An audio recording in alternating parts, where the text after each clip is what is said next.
According to the Huffington Post, since Newtown there have been at least 16 mass shootings, each killing 4 more people other than the shooter. Now this quote is only talking about here in America. Internationally, you see mass shootings on the news all the time. Just look at what happened a week or so ago in Nairobi. Even here in Pittsburgh, since I've been going to Pitt, there was a mass shooting right here at Western Psych. Now, I cannot think of a more frightening or chaotic situation than a mass shooting. In the Army, they try to teach us to take care of ourselves and our battle buddies in a chaotic situation like a mass shooting. They send us a combat lifesaver course where they teach us how to render first aid for all kinds of different types of wounds. One of the more difficult types of wounds is a gunshot wound to the chest.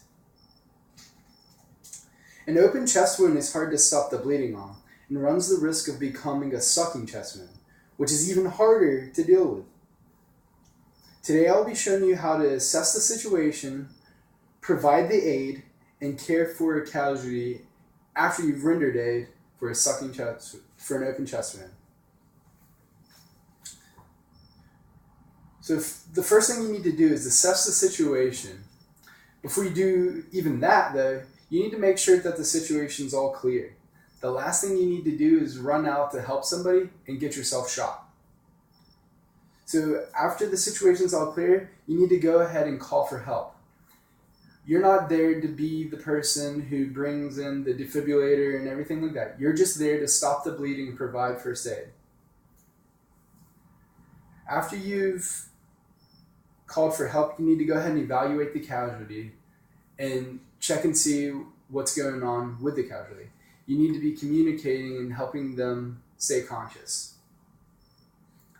Once you've evaluated the casualty, you need to go ahead and clear the wound. Now, clearing the wound is not the same thing as cleaning. Clearing is just getting the debris away from the wound. To clean it would actually potentially harm the victim here. Once you've cleared the wound, you need to make sure that you have the right materials with you. You're going to need an airtight material like a plastic baggie.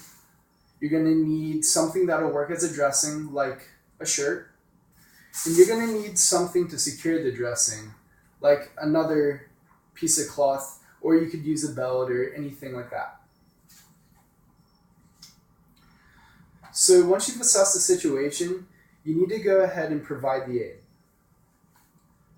So the first step is to apply the airtight material to the victim. Now, the way you're going to do this is you're going to have them exhale completely, and then you're going to press this to the wound. You're essentially preventing airflow from coming through the chest and keeping it in their airway. After you've applied the airtight material, you need to go ahead and apply the dressing. The dressing is going to stop some of the bleeding, but it's mainly going to keep the wound clean.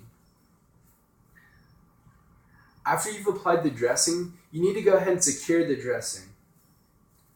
When you secure the dressing, you want to make sure that your knot or the belt buckle or whatever you're using is positioned right on top of the wound. You also want to make sure that it's nice and tight, but not so tight that the victim can't breathe. Once you've secured the dressing, you need to go ahead and apply manual pressure. All you're trying to do here is stop any extra bleeding. Now, if the bleeding is really bad, it could take up to 5 to 10 minutes for bleeding to cease. So after you've given aid, it's time for you to go ahead and just care for the casualty. The first thing you need to do is either position the casualty on their injured side or have them sit up. By having them sit up, you're actually opening up their airway, making it a whole lot easier for them to breathe. You should have already been communicating with the casualty as you go, but now you really need to comfort them. Let them know that the worst part is already past and that the first responders are going to be on their way now. You also need to be keeping the casualty hydrated. I know that fluids aren't going to be the easiest thing to find, and they're probably the last thing on your mind, but remember that the casualties lost a lot of blood, and that could cause them to go into shock. So keeping them hydrated will prevent them from going into shock. Once you've done all these steps, the last thing you need to do is call for help again. You never know. The first responders could be right around the corner looking for you, and they just weren't able to find you. So in conclusion, performing first aid for an open chest wound may be a little bit more difficult than other types of aid, but following the steps I mentioned will increase your success rate. Before you provide any aid, make sure that you assess the situation. You don't want to get yourself hurt.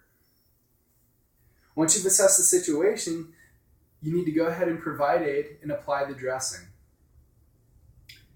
After aid has been rendered, you need to go ahead and comfort them and position them in a way that will help them breathe better. The number of shootings has been increasing, but so has the number of people killed in those shootings. Just a few weeks ago, with the Navy Yard shooting, 12 people were actually killed, which 12 people is the most to this point this year. Now, hopefully, we wouldn't want anything like that to happen here in Pittsburgh, especially not of that caliber. But if it did, you should now be better prepared to handle yourself in that situation.